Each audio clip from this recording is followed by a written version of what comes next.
Assalamualaikum warahmatullahi wabarakatuh. Salah satu kesenangan saya membaca suratul Waqiah, karena surah ini sebenarnya suratul Tauhid. Surahnya pengesaan terhadap Allah Subhanahu wa Ta'ala.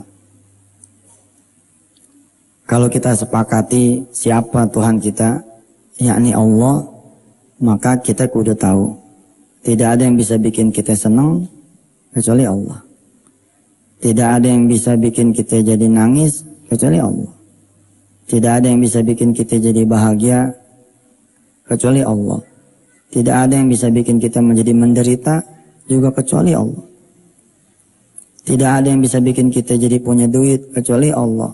Tidak ada yang bisa bikin kita jadi hilang duit kecuali Allah. Tidak ada yang bisa bikin kita jadi kaya kecuali Allah. Tidak ada yang bisa juga bikin kita jadi miskin kecuali Allah. Tidak ada yang bisa bikin kita jadi madarat kecuali Allah. Tidak ada yang bisa bikin kita jadi manfaat juga kecuali Allah. Tidak ada yang bisa menghidupkan kecuali Allah. Dan tidak ada yang bisa mematikan juga kecuali Allah.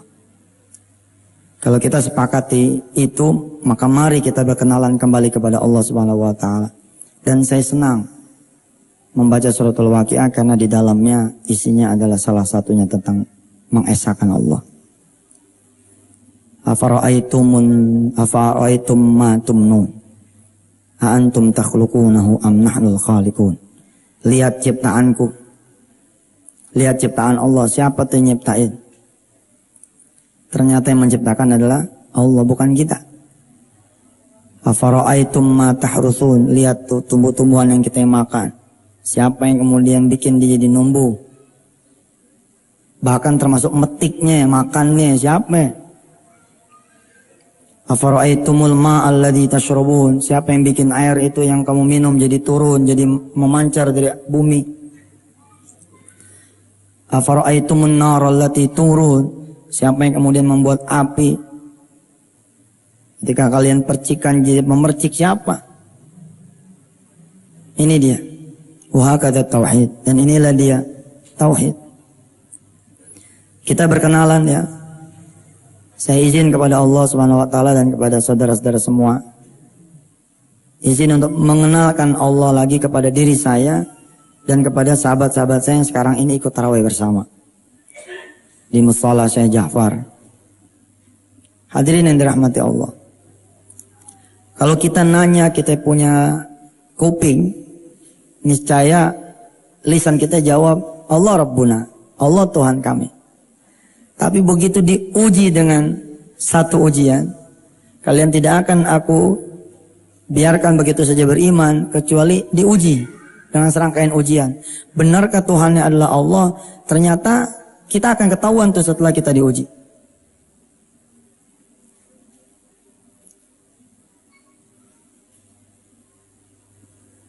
Orang udah nabung capek-capek setahun, menjelang hari H pernikahan, tiba-tiba berkenalan dengan si fulan dan si fulana. Lalu kemudian uang itu pindah tangan. Yang mengakibatkan agenda, rencana pernikahan menjadi tertunda atau malah batal. Saat itu kemudian Tuhan kita dipertanyakan. Kebanyakan dari kita kemudian gagal. Kalonya nggak diambil sama si fulan ustadz, saya tahun ini udah nikah. Emangnya hebat sekali dia bisa membuat kita nikah dan tidak menikah, sedangkan kita sepakat bahwa yang menikahkan adalah Allah, yang menceraikan juga adalah Allah.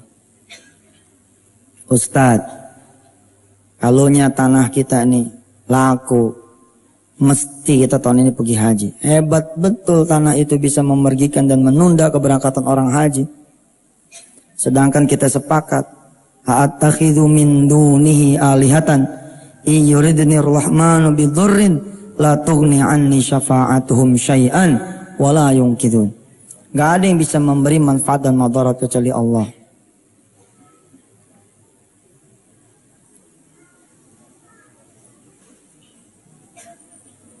Seorang pelacur melacurkan dirinya.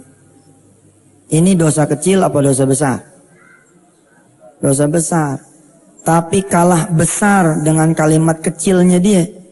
Kalau saya tidak melacur Ustaz, dari mana saya memberi makan anak saya? Itu kalimat mengalahkan perbuatan dosa besar zinanya, Masya Allah. Kita pun sepakat mengambil hak orang lain, dosanya minta ampun. Tapi kalah besar ketika ditimbang dengan kalimat kecil kita. Kalau kita nggak ngambil, nyari dari mana jalannya kita kaya? Kalah, karena ada kedudukan lain selain Allah di hati kita. Kita pun sepakat, kita punya tabungan sekian juta, sekian puluh, sekian ratus, sekian miliar, diambil orang itu adalah kerugian. Sepakat kita. Tapi jauh lebih rugi kalau kemudian kita mengatakan gara-gara si fulan duit saya hilang. Emangnya Allah tidak kuasa membuat duit itu hilang tanpa ada satu orang pun yang menghampiri kita.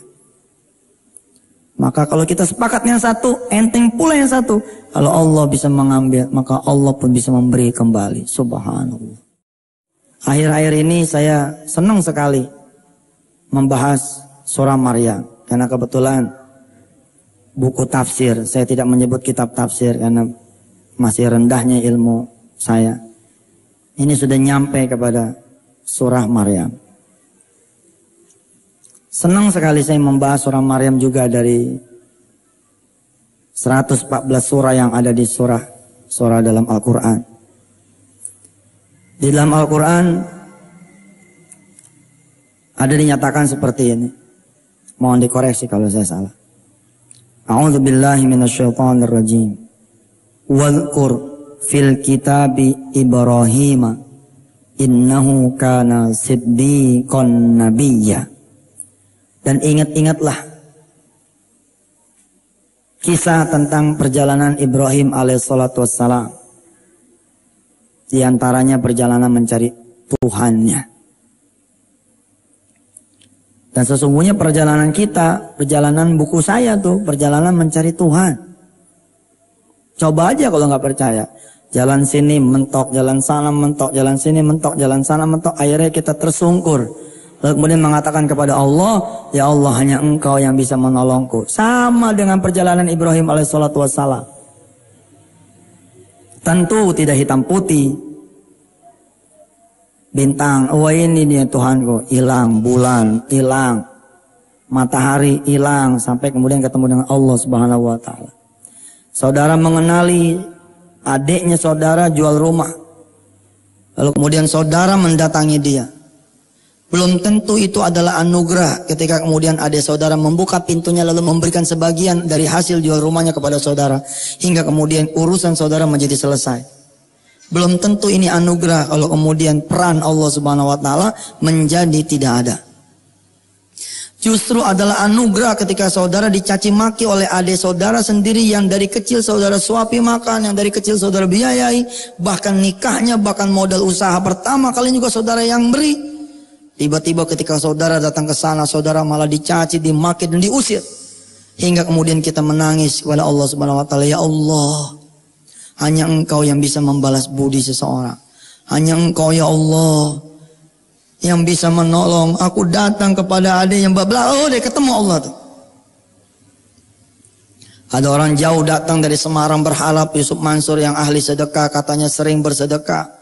Berharap kalau dia ngejeplak ngomong kemudian dapat duit 5 juta. Ternyata sampai tempat malah duit dia yang pindah tangan ke saya. Ada ongkos pulang ke Semarang? Ada Pak Ustaz. Berapa? 50. 50 cukup buat naik bus? Cukup Ustaz. Masih ada sisa 100 dong? Masih ada sisa 100. Ya sudah siniin 100. Ya Allah Ustaz, saya datang ke sini, benar tolong, saya nggak selamat nih kalau pulang ke Semarang nggak selamat nih Ustaz. Banyak orang nungguin, kan kita udah sepakat tidak ada yang bisa mematikan, menghidupkan, mencelakakan, memadorotkan. Tapi karena di sini masih ada Tuhan-Tuhan yang lain, saya akan celaka, ya Allah nggak akan masuk karena nggak muat di sini. Kalau kita los masuk maka Allah akan muat, nggak ada apa-apa, nggak ada masalah. Tanpa saya tahu di dalamnya meradang. Kemudian di musola ini dia menangis. Ya Allah, Ustaz Yusuf Mansur bohong. Katanya ahli sedekah, saya datang jauh-jauh dari Semarang. Dia malah ketemu Allah ketika ditolak. 2 tahun kemudian saya dengan istri saya dengan Wirda turun tuh di Grand Zamzam punya eskalator. Ada yang negor dari belakang. Ustaz. Assalamualaikum. Kenal saya enggak? Ya 2 tahun kan lama sekali tuh untuk urusan ketemu dan berkenalan dengan seseorang. Enggak kenal. Saya kan yang datang dari Semarang. Ya iya yang dari Semarang banyak. Saya ini yang minjem 5 juta terus Ustadz nggak kasih. Mulai saya ingat, iya. Ya Ustadz, maafin ya. Waktu itu saya marah-marah sama Ustadz. Pokok saya datang minjem duit, malah duit saya hilang. Tapi Ustadz, saya betul.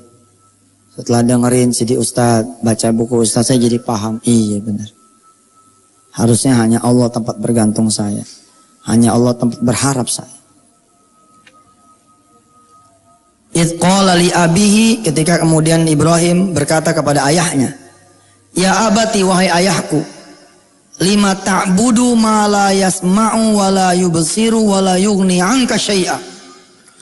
Kenapa engkau wahai ayahku datang menyembah, beribadah kepada yang tidak bisa mendengar, melihat dan memenuhi kebutuhan engkau wahai ayahku. Dan ternyata itu adalah kalimat Ibrahim kepada kita semua. Ketika kemudian dibenturkan dengan keadaan real di lapangan, ini benar. Pertanyaan ini benar. Seolah-olah Ibrahim nanya sama kita, kenapa kamu datang kepada yang tidak bisa mendengar, tidak bisa melihat, dan tidak bisa memenuhi kebutuhan kamu. Saya senang mengajar dengan kisah. Saya senang mengajar dengan bahasa tutur. Kita sama-sama mempelajari coba dari contoh kasus. Belum lama saya ceritakan kepada teman-teman sejawat bahwa kalau Tuhan Anda adalah para donatur, itulah yang menyebabkan pesantren ini menjadi tidak jadi. Kalau Tuhan Anda adalah brosur, itulah yang membuat kita punya target malah tidak tercapai. Saya contohin. Ada seorang anak dialog sama bapaknya. Bah, tanggal 25 September jangan lupa bayar kuliah, daftar ulang. Kalau nggak bayar, nanti saya nggak bisa kuliah. Bapak Ibu yang dirahmati Allah, hari ini kita sudah belajar bahwa kalimat ini bukan kalimat tauhid. Masa duit menggantikan Allah bisa membuat orang kuliah dan tidak? Hebat sekali duit, padahal dia tidak bisa berjalan sendiri ke kasir kecuali kita kemudian yang naruh tuh duit di kasir. Dirobek pun diam aja. Digusuk-gusuk juga diam aja, dibuang pun diam aja. Nggak bisa tuh duit tiba-tiba melambaikan tangannya. Kalau ada duit melambaikan tangannya, lari kita. Tiba-tiba Patimura yang ada di duit tuh atau Pak Harto nengok begitu, kita akan lari bos. Duit ini barang mati, bukan Tuhan. Tapi karena kita sebagai ayah juga bukan Ibrahim, bukan Yakub, yang duluan mengenal Allah, sama-sama tidak kenal sama Allah, maka dialognya menjadi tambah dungunya. Bah, jangan lupa tanggal 25 daftar ulang buat kuliah. Beres, ada motor. Tenang, ada motor. Tuhannya udah berapa tuh? Udah 2. 1, duit. 2, motor. Celaka betul. 5 ta'budu ma la yasma'u wa la yubsiru wa la yughni 'anka syai'a. Kenapa jadi datang sama yang tidak bisa berbuat sesuatu? Motor Pak, kalau kita nggak hidupin, apa dia nyala sendiri? Ada sih yang dibohongin tuh sama orang-orang yang mobilnya bagus. Nih mobil nih, lihat ini, simsalabim, nyala sendiri. Padahal kita belum masuk mobil. Ya iya, dia megang remote. Mobilnya generasi terbaru yang kagak usah pakai dibuka kuncinya. Ini orang kampung terang jadi bingung. Si mobil ada jinnya nih. Ini kan mobil-mobil sekarang begitu tuh. Kita bisa nyalain tanpa buka pintu. Nggak ada bos, tetap aja harus kita hidupin, tetap kita nyalain. Dia kotor nggak bisa mandi sendiri, kita harus cuciin. Bensinnya habis nggak bisa dia minum sendiri dari pom bensin, kita yang ngisiin bensinnya, nggak bisa. Tuhannya bertambah-tambah lagi keesokan harinya.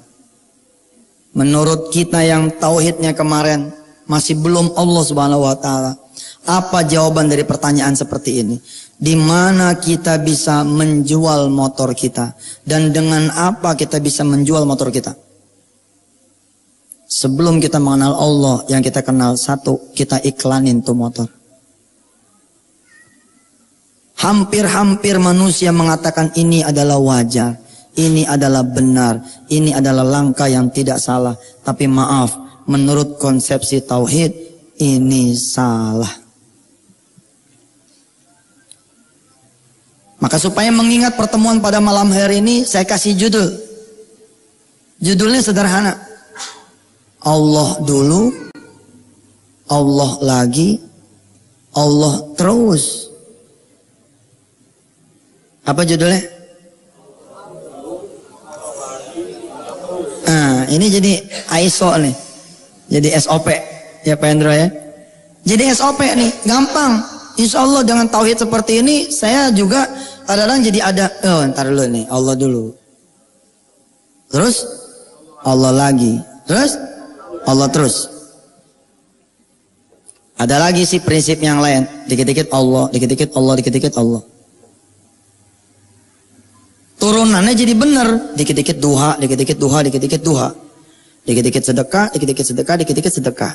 Dikit-dikit tahajud, dikit-dikit tahajud, dikit-dikit tahajud. Lalu ada yang protes sama saya, ente ibadah kok dibawa ke dunia terus. Daripada ente dikit-dikit utang, dikit-dikit utang, dikit-dikit utang. Kita benerin, sebentar-sebentar Allah, sebentar-sebentar Allah, sebentar-sebentar Allah. Nah malam ini yang kita pelajari prinsip pertama. Allah dulu, Allah lagi, Allah terus. Gampang diingat ya. Lah kalau tidak ada Allah dulu sebagai basic pemikiran, basic langkah, maka langkah berikutnya jadi salah. Dari mana kita bisa jual mobil, jual motor? Allah. Udah, maka langkahnya benar jadinya. Apa langkahnya? Karena Allah kita temuin Allah. Tapi karena otak kita jawabnya salah. Bagaimana caranya kamu jual motor? Ya kita ke showroom Ustaz. Wah, maka langkah berikutnya ke showroom. Pengen tahu kalimat ini di dalam surah Maryam betapa benernya sehingga kita mengatakan shadaqallahul azim. Pengen tahu? Coba aja berdiri di showroom, diam aja nggak ngomong apa-apa. Maka inilah yang dikatakan lima ta'budu ma la yasma'u wa la yubsiru wa la yughni anka syai'a. Masih nggak mengerti? Masih nggak paham? Kalau kita nggak ngomong sama showroom, emang tuh showroom bisa tahu kita mau jual motor? Begitu kita datang belum ngucap salam, tiba-tiba disambut sama dia. Assalamualaikum, selamat datang. Mau jual motor tahun 2002, warna hitam, STNK tinggal 7 hari. Dijualnya mau 4 juta dan gak mau bergeser dari 3,5. Mana lah Pak dia tahu? Malah mau dia nggak bisa mendengar. Hatta natakallam sampai kita kemudian ngomong. Assalamualaikum Pak. Waalaikumsalam. Pak saya mau jual motor. Tahun berapa ya? Tahun 2002. Bawa motornya. Bawa di depan. Coba yuk lihat. Wah jelek amat nih motor. Ya iyalah Pak. Motor kalau bagus mah 2010. Berapa dijual? 4 juta. Boy 4 juta mah harga jual Pak, harga beli mah kagak segitu. Bandel sih. Udah dibilang ya wala yughni anka syai'a. Kenapa ngasih kepada yang tidak mampu memberi kalian? Itu kita. Udah tahu nggak bisa memberi yang kita minta, tetap datang. Padahal Allah siapa Pak? Allah yang sudah memberikan dia motor selama 2 tahun. Kenapa nggak datang kepada yang sudah memberi? Kenapa jadi datang kepada yang nggak ada urusan? Wala yughni anka syai'a. Lebih lagi kalau saudara cerita sama tetangga, cuma begini dong. Oh, Kenapa cerita sama tetangga? Kenapa sih nggak cerita sama Allah yang sudah memberikan kamu duit? Lalu duit itu kemudian hilang. Cerita aja sama Allah. Aduh maaf nih Allah, saya nggak bisa jaga amanah engkau. Kau kasih saya duit tapi hilang. Kau kasih saya mobil tapi hilang. Rob tolong gantiin besok. Selesai.